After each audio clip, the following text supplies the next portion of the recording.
5. The Crisis of 1839 and the Escalation of the Currency School Controversy. A mild boom in 1837 and 1838 was followed by another economic crisis towards the end of 1838 and during 1839. Bankruptcies and bank runs ensued, and the Bank of England's gold reserve fell from £9.8 million in December 1838 to an extremely low £2.4 million by September 1839. Not only that, but in the teeth of shrinking reserves, the bank, instead of following anything like its own Palmer Rule, let alone the more rigorous currency principle, expanded credit still further, thus precipitating an even greater drain of gold from the bank. By July and August 1839, the Chancellor of the Exchequer was beginning to contemplate another restriction, another suspension of specie payment on behalf of the bank. The bank was saved only by massive credits from the Bank of France and from Hamburg. Clearly, the banking situation was becoming intolerable, and something had to be done. Parliament appointed a select committee on banks of issue in 1840 and again in 1841, and massive hearings were held on the question. Disputes in parliamentary testimony and pamphlet controversy were redoubled, and were made more urgent by Horsley Palmer's concession that the bank was finding it almost impossible to adhere to his rule. Several other groups now arose to challenge the growing currency school consensus. The free banking adherents took a lead from the currency school in lashing out at the Bank of England's responsibility for inflation and for the business cycle. But the force of their opposition to the bank was vitiated by their uniform apologia for the country and joint stock banks. While it is true that those banks were largely governed by the actions of the bank, it was egregious for them to claim that the private banks were totally passive and blameless in the entire process.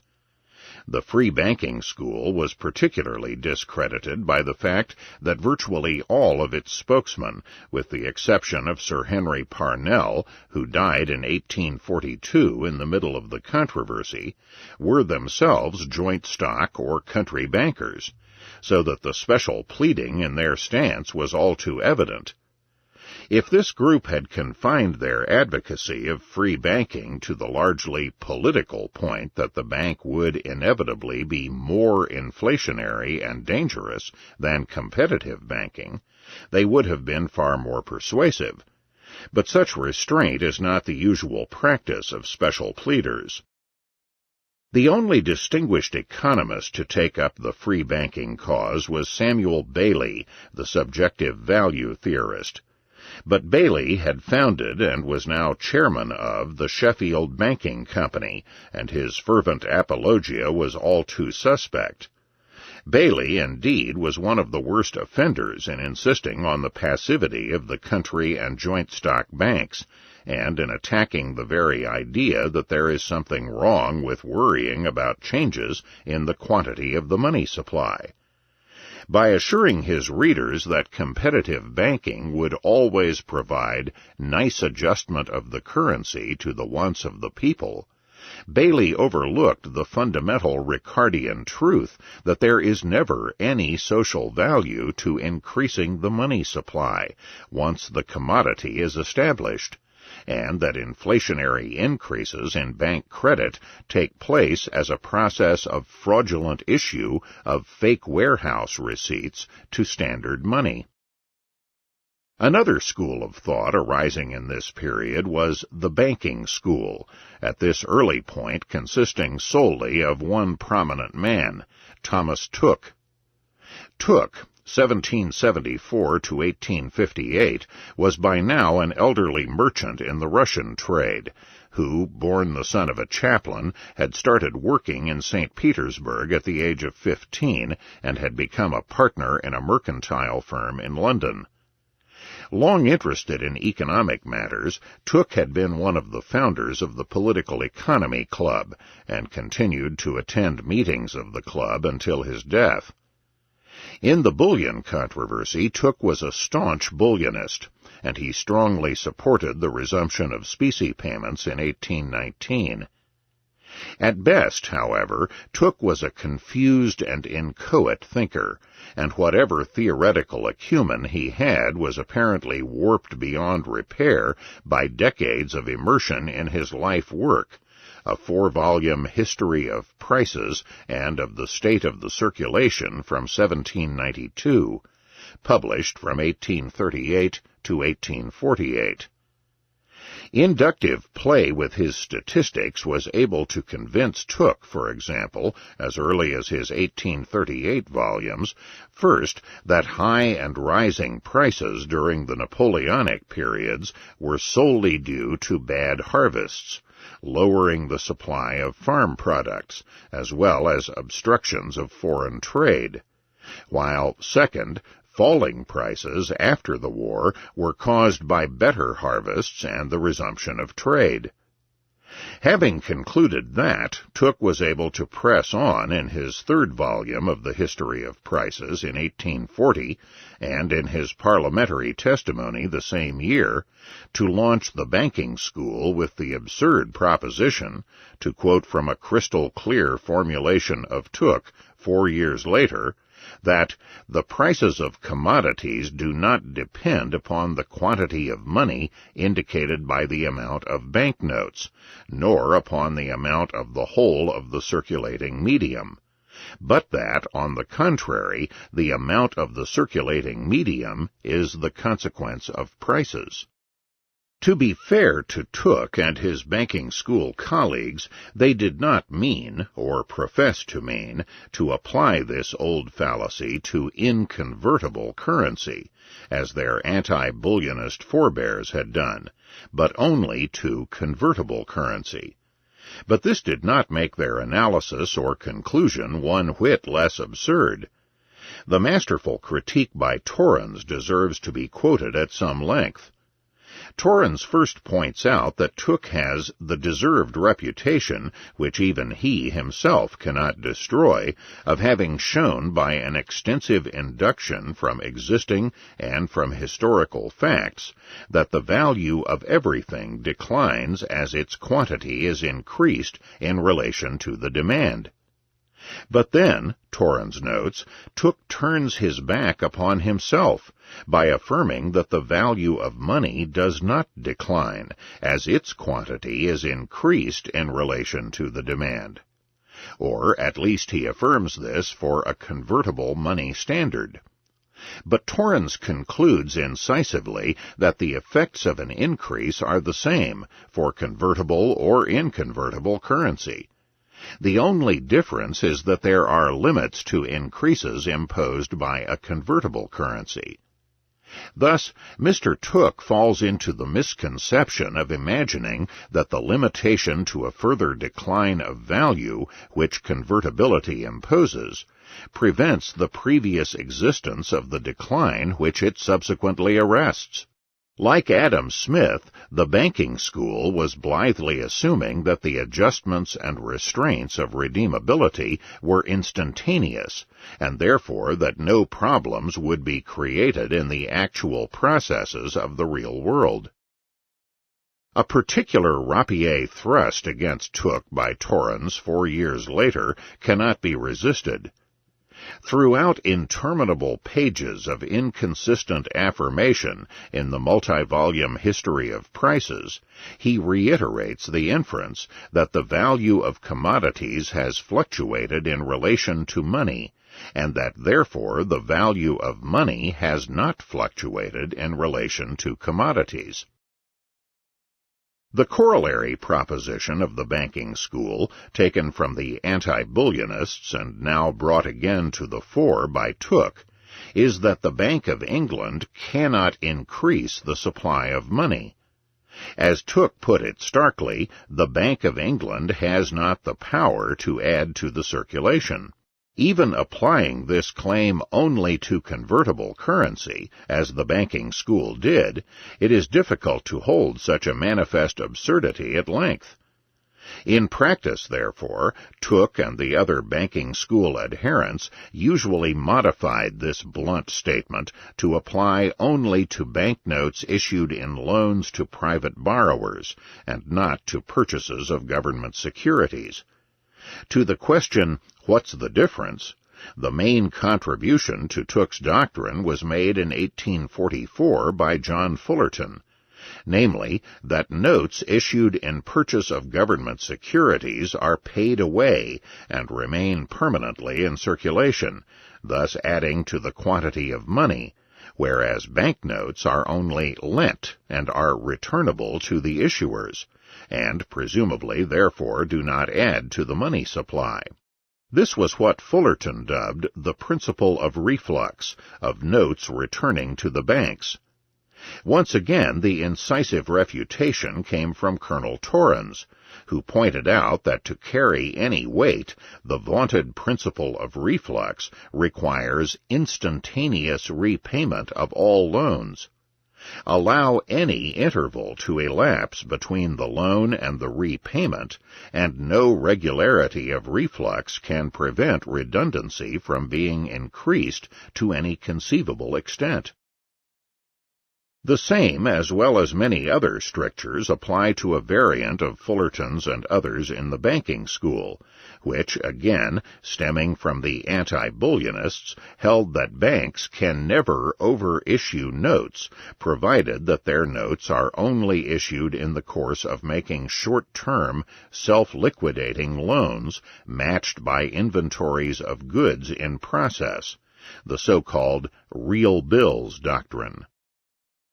Torrens' role in the currency versus banking controversy has a fascinating reverse symmetry with the path taken by Tooke. Whereas Torrens began as an anti-bullionist and apologist for the Bank of England, and now ended as a currency schoolman and opponent of bank credit inflation, Tooke began as a solid bullionist, yet ended his days as a pro-bank anti-bullionist.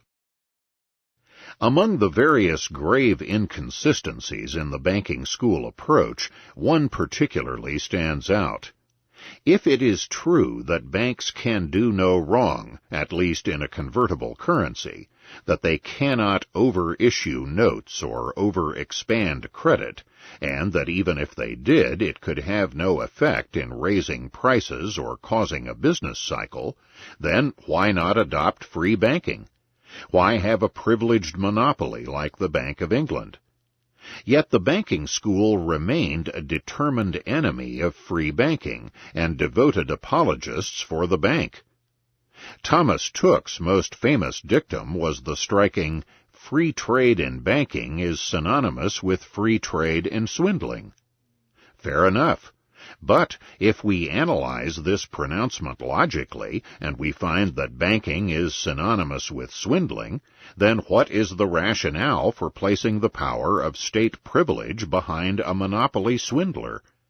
Even if banking is swindling, isn't competitive swindling better than a state-privileged and dominant monopoly swindler?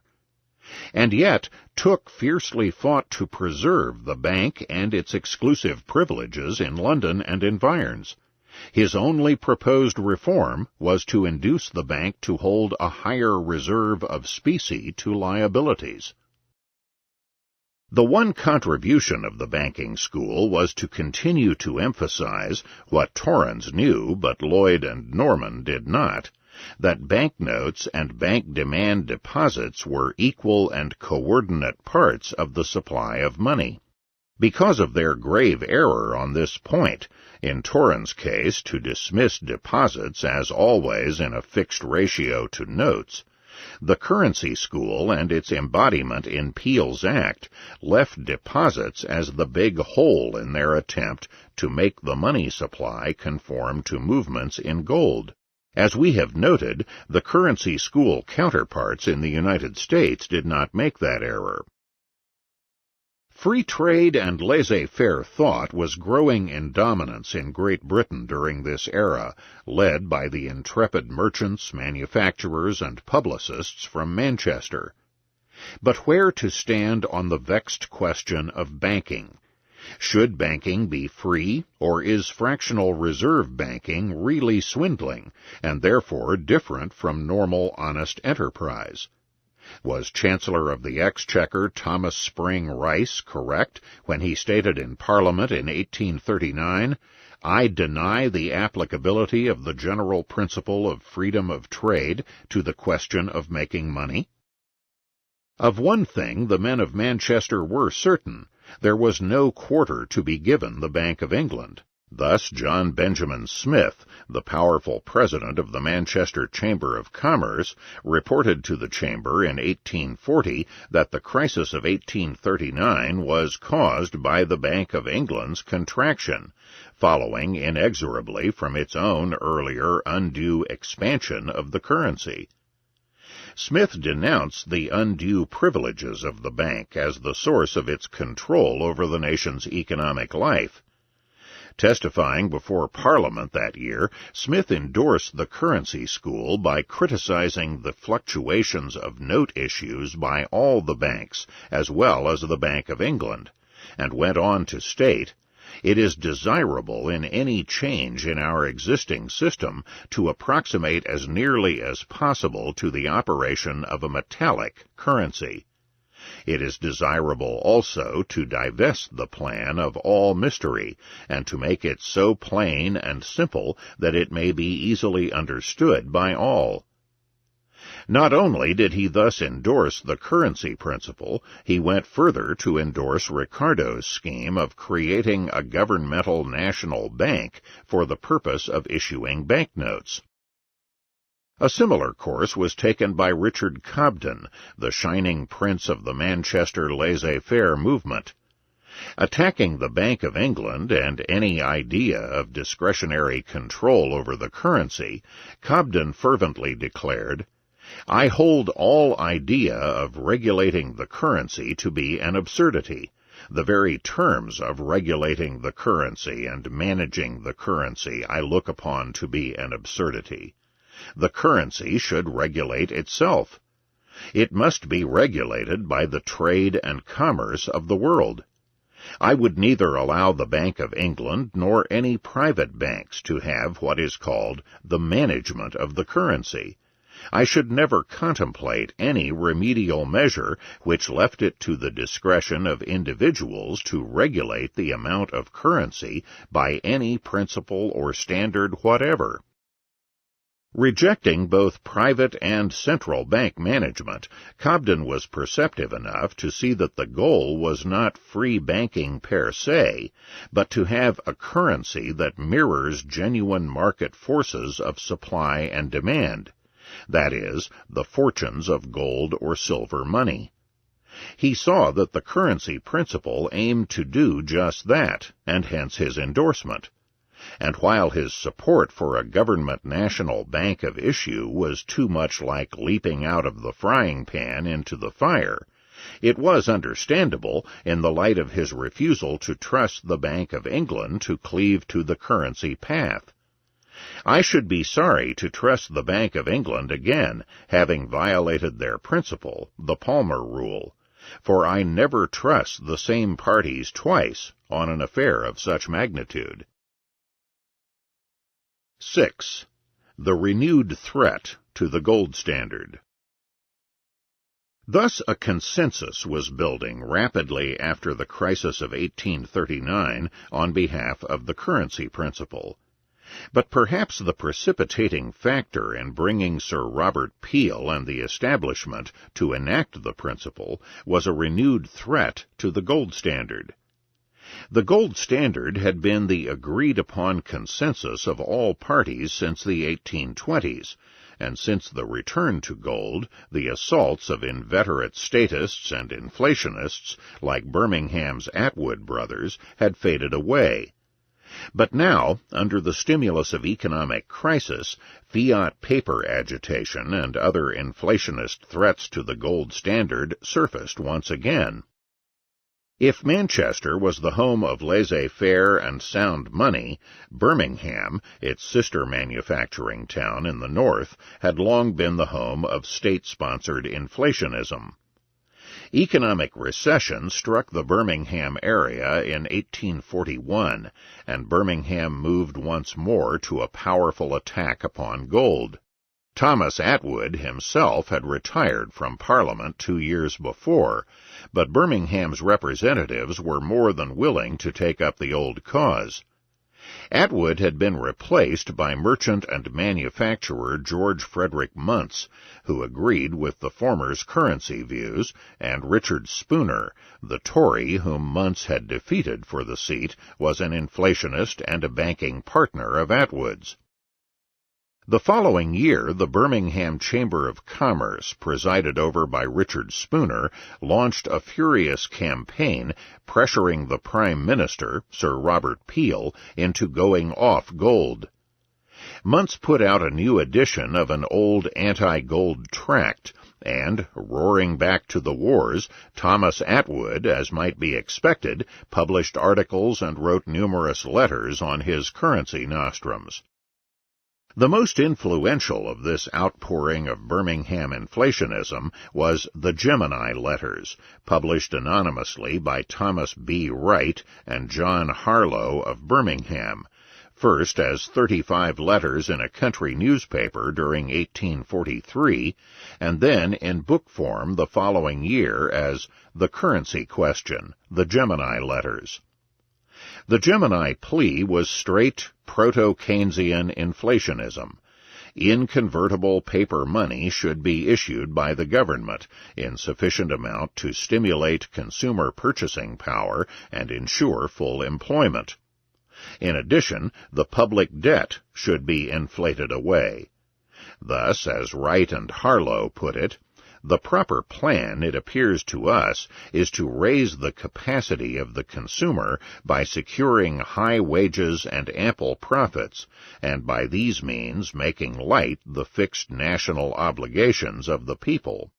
The only limit they would affix to the issue of paper money would be the degrees of prosperity which the different amount of issues would produce.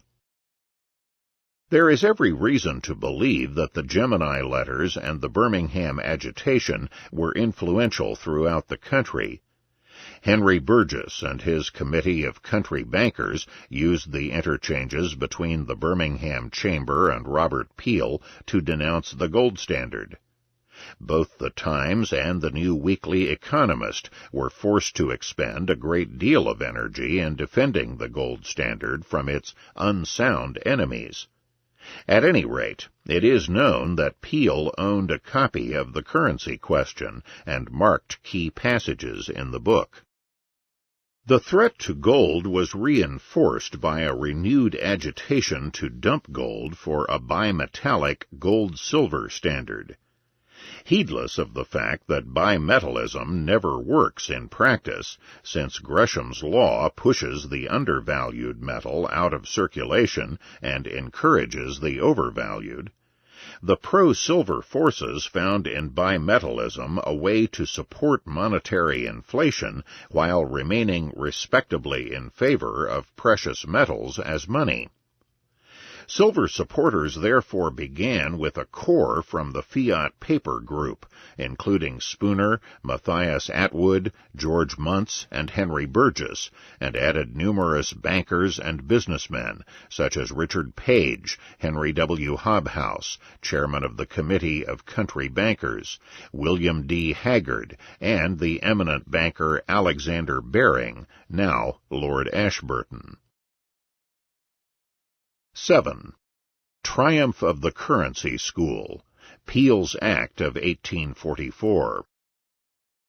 At the heart of the triumph of the currency principle in Peel's Act of 1844 was one man, the statesman and political genius Sir Robert Peel.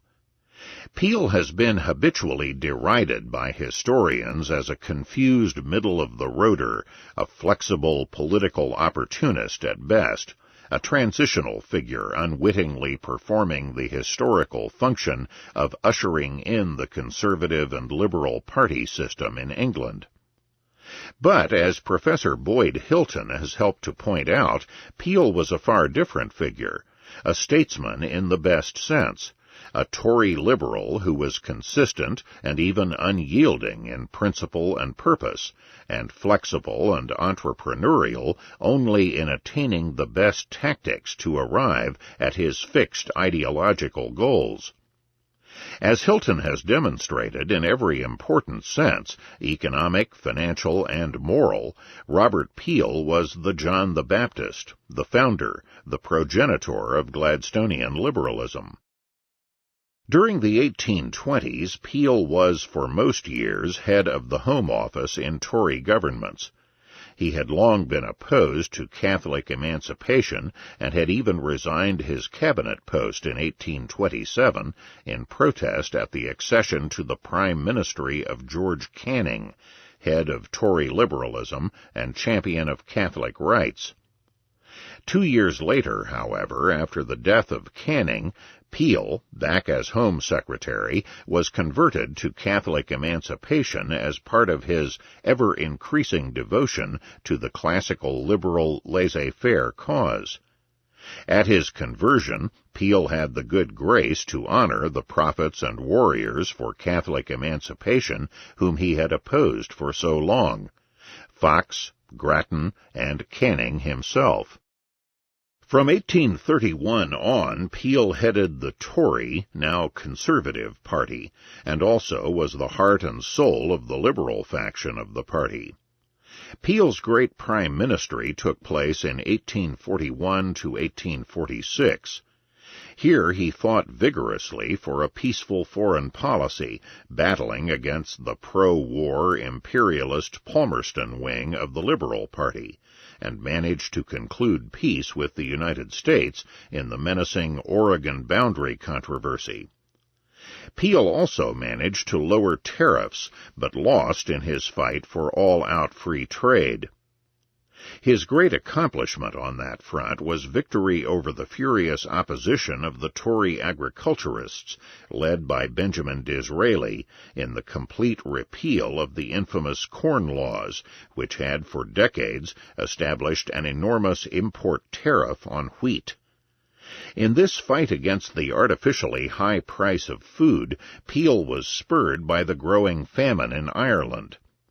Again, gracious in victory, Peel hailed his political opponent, the laissez-faire liberal Richard Cobden, as the true architect of the repeal of the Corn Laws. For his success, Peel's government was toppled by Disraeli, and he died in a hunting accident 4 years later, in 1850. Robert Peel's proudest achievement, however, was his banking reform, his Act of 1844. The Bank Charter Act of 1833 had provided for possible change in the charter during 1844, so that was the year of potential banking reform. As recent research has revealed, Peel's Act did not originate as a hostile straitjacket fastened on a reluctant, though subsequently complacent, bank by the efforts of the currency school. Rather, the Act came from within the bank itself, as an attempt by the bank to find for itself a shortcut to currency management, as well as a means of obtaining its long-sought monopoly over banknote issue. First, the ardent currency school leader, George Ward Norman, had, as a bank director, been promoting the plan since 1838. Although Norman lost within the bank on his currency proposal in 1840, he persisted, and the following year he became part of a 5-man standing committee of the bank to discuss the scheme.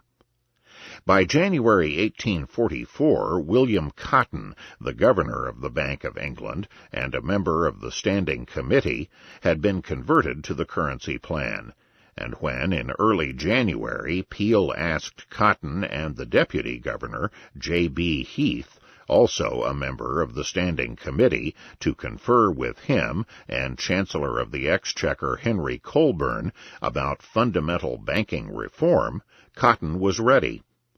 In response to these discussions, Cotton and Heath, on 2 February, submitted to Peel the complete outline of what was soon to become Peel's Act.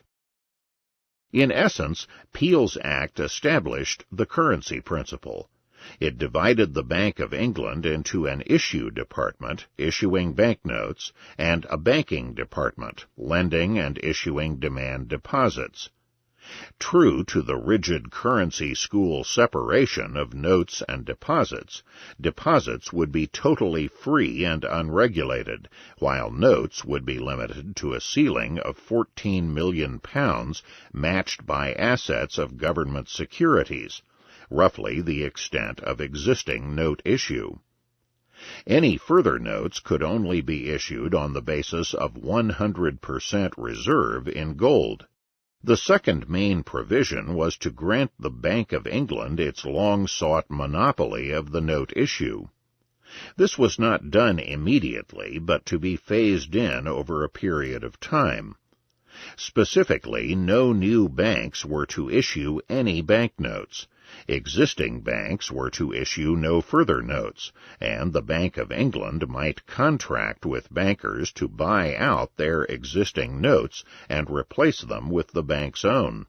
In this way, private banknotes were grandfathered in, and the private, that is, joint stock plus country banks, were neatly cartelized under the direction of the bank, with the private banks able to keep out all further competition. This grandfather cartel clause was not only designed to make the transition to the new order gradual. Its main effect, and presumably its intent as well, was to bring the private banks, which might be expected to be the chief opponents of the new bill, around to become enthusiastic supporters. In his maneuvering within the Cabinet before publicly presenting Peel's Act, the Prime Minister made it clear that if we were about to establish in a new state of society a new system of currency, he would have preferred the Ricardian plan of government notes, with no Bank of England or any other banknotes allowed, but that this plan would be impracticable in the existing state of the real world, where a coalition must be built among such contending forces as the bank itself, Ricardians, free bankers, and country bankers. The desideratum, Peel shrewdly advised, was to determine to propose the course which they may conscientiously believe to reconcile, in the greatest degree, the qualities of being consistent with sound principle and suited to the present condition of society. News of Peel's coming bank charter bill had spread by the end of February, and the country banks, as expected, vigorously protested the bill during March and April. Finally, Peel introduced the bill to Parliament on 6 May. Shrewdly splitting his opposition, he applied the bill fully only to England. The ban on new banks issuing notes was extended to Scotland and Ireland, but the limitations on existing banks were applied to England alone. For the rest, Scotland and Ireland were left alone for the time being. The introduction of Peel's bill touched off a flurry of controversy, including a pamphlet war over the act. In particular, the new controversy gave rise to the banking school, which beforehand had been represented only by Tooke. Tooke weighed in with an inquiry into the currency principle, and John Fullerton entered the fray with his aforementioned pamphlet on the regulation of currencies, a widely circulated and influential tract, even though it was published in August 1844, after the passage of Peel's Act. S.J. Lloyd published a defense of the bill, while the formidable Colonel Torrens blasted Tooke in another pamphlet.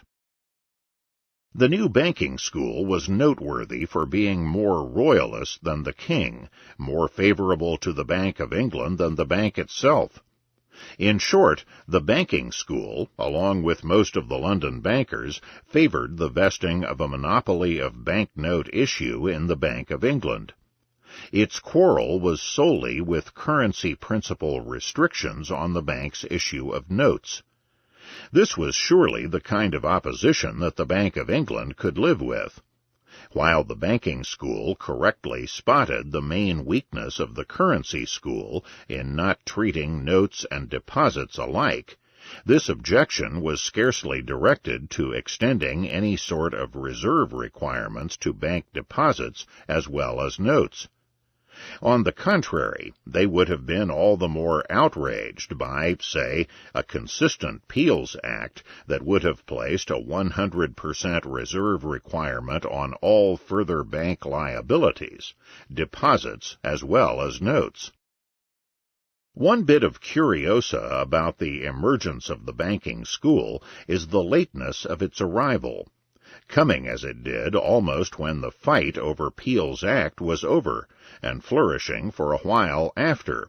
Its importance was more for raising theoretical issues and for raising the interest of historians of economic thought than in actually influencing the political battle.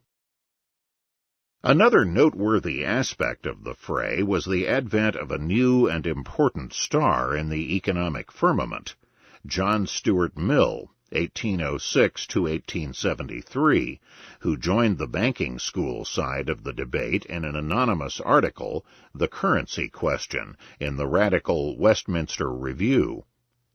Actually, Mill had foreshadowed the banking school in an article written at the age of 20, Paper Currency and Commercial Distress, in the short-lived radical Parliamentary Review. Like so many others, Mill was first moved to turn his attention to banking and business cycles by the economic and financial crisis of 1825 and 1826. But in contrast to many others, he abandoned instead of extending his basic Ricardianism in this area. Instead of seeing the new phenomenon of business cycles as created by monetary disturbances, he saw them as caused by waves of speculation, presumably generated by over-optimism. Money and banks were purely passive respondents to fluctuations in the economy. From this there followed his conclusion that movements in the money supply, at least under a gold standard, had no effect on prices or trade. Within the framework of a gold standard, prices rose first, dragging the money supply upwards, and later fell, pulling the money supply down. How could Mill square this odd doctrine with his overall Ricardianism and its thesis of the influence of the supply of money upon its value? He did so by an ingenious, though bizarre and fallacious theory of what constitutes the supply of money. The money supply was made up not only of coin, notes, and demand deposits, Mill opined, but also of the creditworthiness of every member of the public. When a bank made loans to some member of the public, then, it might increase notes or deposits outstanding, but that increase is exactly compensated by a decrease in the creditworthiness of the borrowing citizens. Therefore, when banks lend money to individuals and businesses, the money supply does not increase at all. On the contrary, when banks purchase government securities or finance its deficit, they add directly to the total money supply by the same amount. In fact, they even add to the money supply when they lend to private citizens beyond the degree of their genuine creditworthiness. How is such creditworthiness to be determined? by banks confining their loans to sound borrowers and to the discounting of real bills that are short-term, matched by inventories of goods in process, and are therefore self-liquidating in a short period of time. Bank credit then happily follows the needs of trade upwards or downwards, and cannot raise prices. While completely fallacious, Mill's theory at least had the merit of providing some plausible, logical explanation for the banking school creed, one that was scarcely matched by any of his colleagues. Furthermore, Mill's doctrine provided a good reason for his devotion to the gold standard and for his bullionist denunciation of inconvertible fiat money.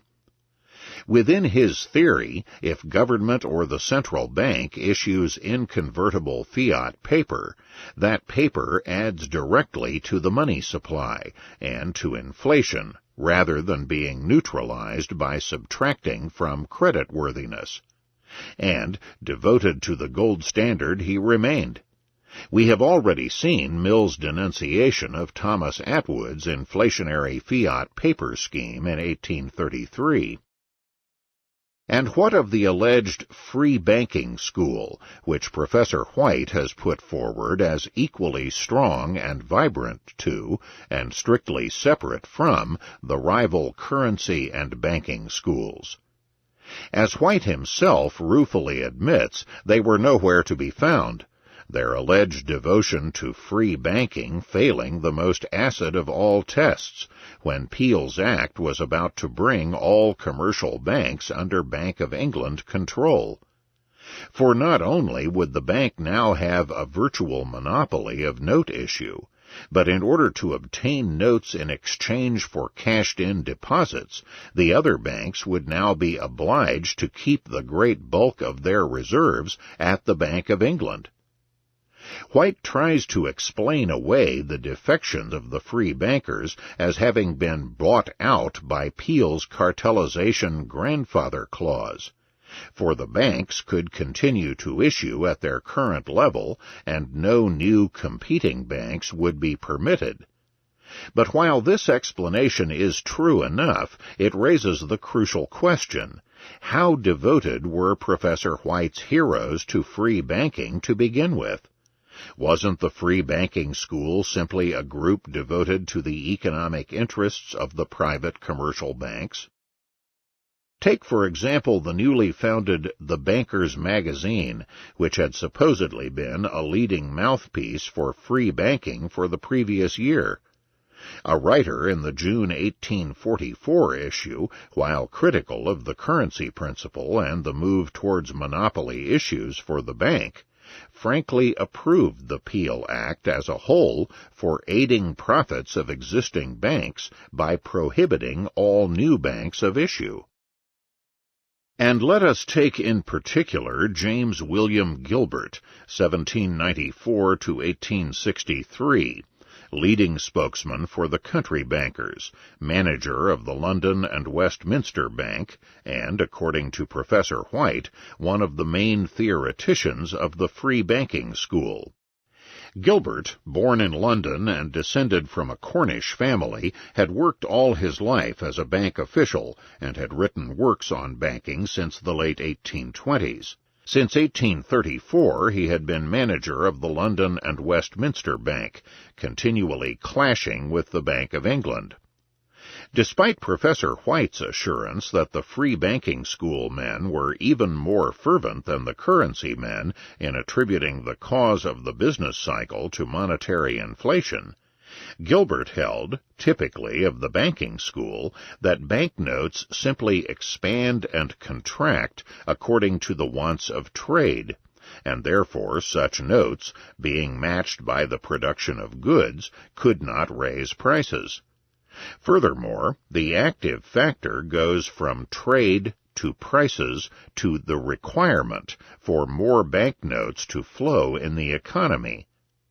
Thus Gilbert: If there is an increase of trade without an increase of prices, I consider that more notes will be required to circulate that increased quantity of commodities. If there is an increase of commodities and an increase of prices also, of course you would require a still greater amount of notes. In short, whether prices rise or not, the supply of money must always increase. One wonders who the you is who would have such requirements. On the free market, on the contrary, if there is an increase in the production of commodities, prices will tend to fall and not rise. Furthermore, increased production of trade does not require or call forth an increase in bank money. The causal chain is the other way round. Increased banknote issue raises the money supply and prices, and also the nominal money value of the goods being produced. All historians of economic thought, except for Professor White, have placed Gilbert squarely in the banking school camp as one of its leaders. Since White seems to agree with Gilbert's fallacious wants of trade analysis, and since he admits that this creed is similar to that of the banking school, his creation of an important new school of free banking, challenging both of the others, appears all the more tenuous and artificial. The main difference seems to be marginal and political. While all the banking school hailed the banking system as useful and harmless, most of them laid special honors on the Bank of England, while Gilbert, as a joint stock banker himself, placed most approval upon the commercial banks. When it came to the test, then, Gilbert, like his colleagues on the Banker's Magazine, caved in on what Professor White alleges to be his free banking principles. Thus White concedes, he, Gilbert, was relieved that the act did not extinguish the joint stock bank's right of issue, and was frankly pleased with its cartelizing provisions. Our rights are acknowledged, our privileges are extended, our circulation guaranteed, and we are saved from conflicts with reckless competitors. James Gilbert's open status as a banking school inflationist and Robert Peel's staunch devotion to hard money were both revealed in Peel's questioning of Gilbert when the latter testified that country banknotes are only issued in response to the wants of trade, and therefore that they could never be over-issued. He also claimed that the Bank of England could never overissue so long as it only discounted commercial loans and did not buy government bonds. At this point, Sir Robert Peel unerringly zeroed in and drew forth Gilbert's apologia for the banking system. Peel: do you think, then, that the legitimate demands of commerce may always be trusted to as a safe test of the amount of circulation under all circumstances? To which Gilbert admitted, I think they may. Nothing about exempting the Bank of England from that trust. Peel then asked the critical question. The banking school all claimed to be devoted to the gold standard, so that the needs of trade justification for bank credit did not apply to inconvertible currency. Peel, suspicious of that devotion to gold, then asked, in the bank restriction days, do you think that the legitimate demands of commerce constituted a test that might be safely relied upon? To which Gilbert evasively replied, that is a period of which I have no personal knowledge. This was a particularly disingenuous point, coming from the author of The History and Principles of Banking, 1834. Moreover, the issue is, of course, a theoretical one, and no personal knowledge is necessary to make a reply, a point made immediately by Peel. At which point Gilbert threw in the towel on the gold standard. I think the legitimate demands of commerce even then would be a sufficient guide to go by. When Peel pressed Gilbert on the point, Gilbert began to vacillate, changing his views, returning to them, and then again falling back on his lack of personal experience. Peel was right in being suspicious of the strength of the banking school's devotion to gold. Apart from Gilbert's damaging revelations, his colleague at the London and Westminster Bank, J.W. Bosanquet, kept urging bank suspensions of specie payment whenever times became difficult. And while Thomas Tooke often proclaimed his abhorrence of the Birmingham school, he wrote in 1844 that a crucial limit on any overissue of banknotes was the needs of trade in addition to gold convertibility. The opening was sufficient to allow Robert Torrens to score a palpable hit. After a careful examination of Mr. Tooke's recent publication, 1844, I cannot discover any very essential or practical difference between his principles and those of the Birmingham economists. Once deviate from the gold rule of causing the fluctuations of our mixed circulation to conform to what would be the fluctuations of a purely metallic currency, and the floodgates are opened, and the landmarks removed. Between the abandonment of a metallic standard as recommended by the Birmingham economists and the adoption of arrangements hazarding the maintenance of a metallic standard recommended by Mr. Tooke, the difference in the practicable result might ultimately be nothing. John Fullerton's admission was even more damaging than Tooke's, avowing in his popular 1844 tract that he wholeheartedly agreed with the decried doctrine of the old bank directors of 1810, namely the anti-bullionist position that so long as any bank sticks to short-term real bills, it cannot go wrong in issuing as many notes as the public will receive from it. And, of course, 1810 was a year of inconvertible money. It is no wonder that Robert Peel considered all opponents of the currency principle as essentially Birmingham men. Thus the opposition to Peel's act, while theoretically important, was politically scattered and ineffective. The bill sailed through overwhelmingly and became law on 19 July. A second Peel bill, designed to make it more difficult to establish new joint stock banks, sailed through in September. The result of this tightening of bank control and monopoly, as well as cartel privileges to existing banks, was, indeed, the creation of virtually no new joint stock banks in England for the next 8 years. At this point, Peel completed his currency task by extending its sway to Scotland and Ireland in 2 bills that became law on 21 July 1845. Cautious in the face of regional traditions, Peel was not as tough on the Scottish and Irish banks as he had been on the English. Whereas the English commercial banks could issue no more banknotes, period, the Scottish and Irish banks were treated as Peel's Act of 1844 treated the Bank of England.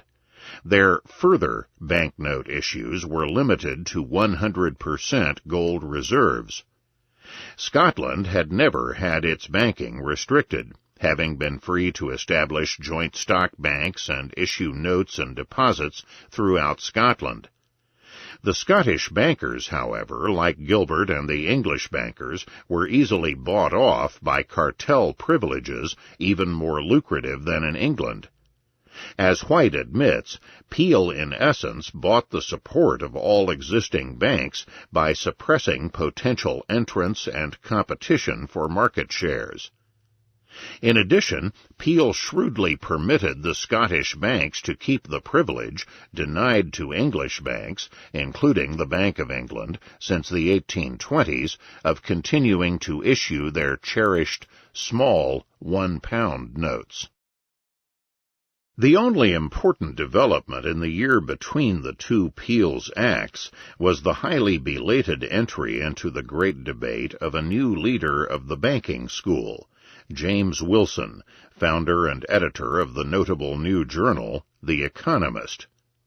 Wilson, 1805 to 1860, had founded The Economist for the express purpose of battling for free trade and laissez-faire.